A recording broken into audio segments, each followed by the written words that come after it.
Selamat pagi Bapak Ibu Saudara, selamat kita berjumpa di program sarapan pagi hari ini.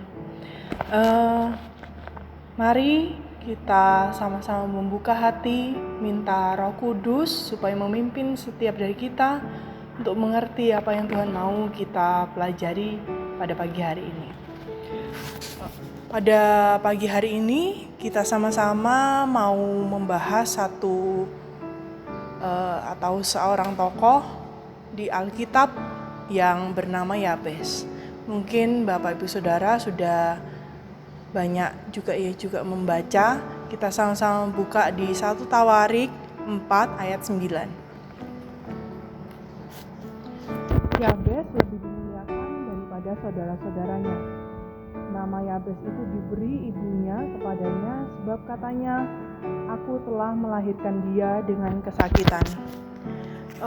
Dan ini ada di dalam terjemahan yang lain. Saya akan membacakan di dalam terjemahan Firman Allah yang hidup.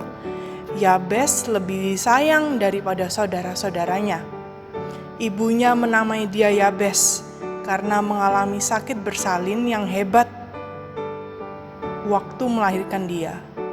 Yabes artinya tekanan batin, karena ibunya merasa sangat sengsara. Kita sudah membaca dan mendengarkan, dan sering sekali kita juga mendengar ada lagu tentang doa Yabes. Tapi mari kita melihat dari sisi yang lain tentang Yabes itu.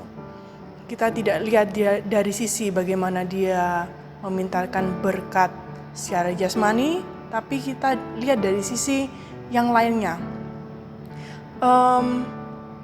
Kalau tadi ditulis bahwa Yabes artinya tekanan batin karena ibunya merasa sangat sengsara waktu melahirkan dia. Ini adalah satu label yang ibunya sendiri berikan pada Yabes. Sama seperti seseorang memiliki label yang boleh dibilang itu tidak baik, seperti ada kutukan gitu ya. Tapi satu hal yang menarik, kenapa Yabes akhirnya bisa menaikkan doanya, karena dia tidak tinggal di dalam label yang diberikan oleh ibunya. Kita semua punya pilihan untuk percaya dan mempercayai label yang diberikan orang kepada kita. Tentunya kalau labelnya baik, ini seseorang ini dari keluarga yang baik-baik saja gitu. Dari keluarga yang takut akan Tuhan, rajin ke gereja atau rajin bersekutu dengan Tuhan. Nah, itu mungkin satu hal yang sangat amat baik ya.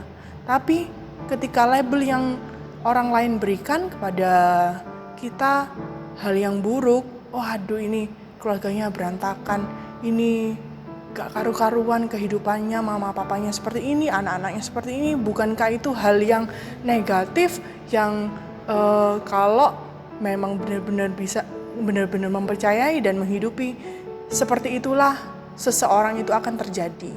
Tapi kita juga punya pilihan untuk tetap melihat label yang Allah berikan kepada kita.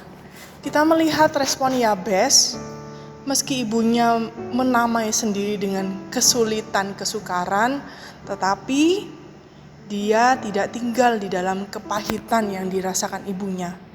Malah di ayat yang ke-10 kita baca, Yabes berseru kepada Allah Israel, katanya, kiranya engkau memberkati aku berlimpah-limpah dan memperluas daerahku, dan kiranya tanganmu menyertai aku dan melindungi aku dari malapetaka, sehingga kesakitan tidak menimpa aku. Dan Allah mengabulkan permintaannya itu. Yabes berseru kepada Allahnya, ia meminta berkat dari Allahnya. Dia tahu posisinya, dia tidak tinggal di dalam label yang ibunya berikan, tapi dia tahu, dia mengenal siapa Allahnya, Allah yang tetap menerima dirinya apa adanya dan mengasihi dia dan dia datang sebagai seseorang yang kalau bisa dibilang itu kenal dengan Allah. Karena pada pada kata-kata kalimat yang terakhir, dan Allah mengabulkan permintaannya itu. Coba ilustrasi seperti seseorang anak kecil. Ketika dia inginkan permen, dia minta kepada ayahnya, papa aku minta permen. Pasti ayahnya memberikan kalau anak itu tidak sakit atau tidak lagi batuk. Tapi ketika ada seorang anak yang sama ini, dia meminta permen kepada orang yang tidak dikenal, mungkin bisa saja orang itu tidak akan memberikan kepada anak itu karena orang itu tidak mengenal anak itu, atau orang itu takut kalau nanti ketemu orang tuanya, takutnya anak ini alergi dengan permen, terus nanti orang itu yang kena marah. Intinya itu tidak mengenal.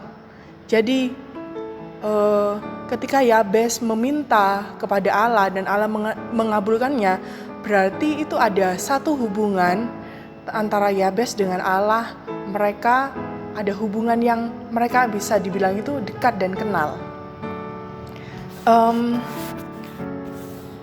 Kita melihat bahwa meskipun yang dituliskan adalah doa supaya Tuhan memberkati dia secara berlimpah-limpah secara materi, tapi saya percaya ada alasan Tuhan mengabulkan permintaannya itu. Karena Tuhan tidak secara gampangan untuk memberkati seseorang atau banyak orang. Pasti ada alasannya. Dan saya percaya bahwa Tuhan melihat karakter Yabes sendiri. Yabes merasa dirinya berharga dan mulia, sehingga Yabes tidak percaya atau tidak menghidupi dari label yang diberikan oleh ibunya, kepahitan yang diberikan oleh ibunya.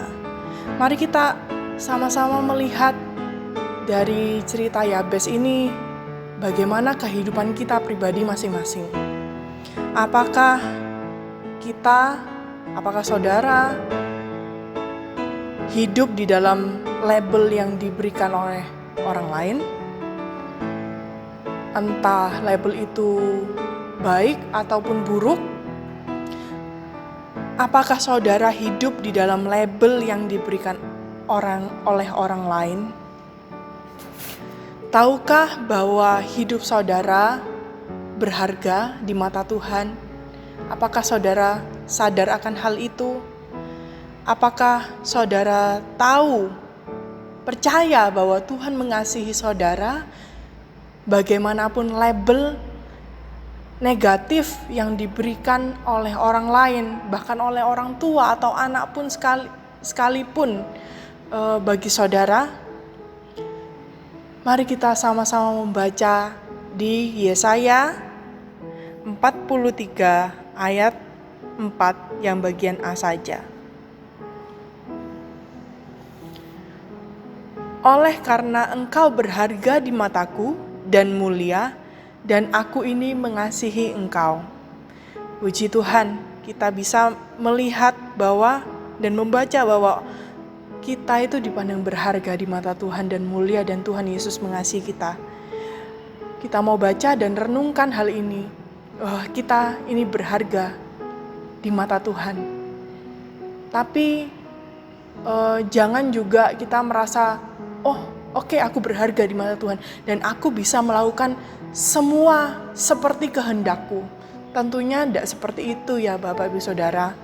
Kita percaya pada firman ya dan amin, alfa dan omega. Kita tidak percaya firman pada satu sisi saja, tetapi kita harus membaca secara keseluruhan firman Tuhan itu.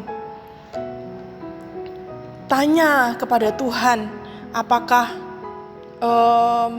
benar-benar saudara hari ini juga merasa bahwa saudara dikasihi oleh Allah, atau saudara merasa terlalu pede dengan dirinya sendiri sehingga bisa melakukan apa saja karena merasa oke, aku berharga di mata Tuhan, aku bisa melakukan apa saja sendiri.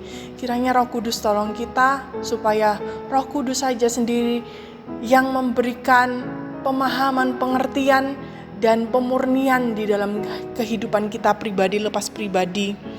Dan mari kita sama-sama melihat bahwa ada rencana Tuhan di dalam setiap kehidupan kita, tapi semuanya itu dimulai dari kita menyadari betapa berharganya kita di mata Tuhan dan kita sungguh-sungguh menghormati rasa berharga itu yang Tuhan sudah berikan kepada kita sehingga kita bisa hidup dengan sederhana, dengan hidup mengasihi Tuhan, tidak macam-macam, sederhana saja, ikut firman Tuhan saja.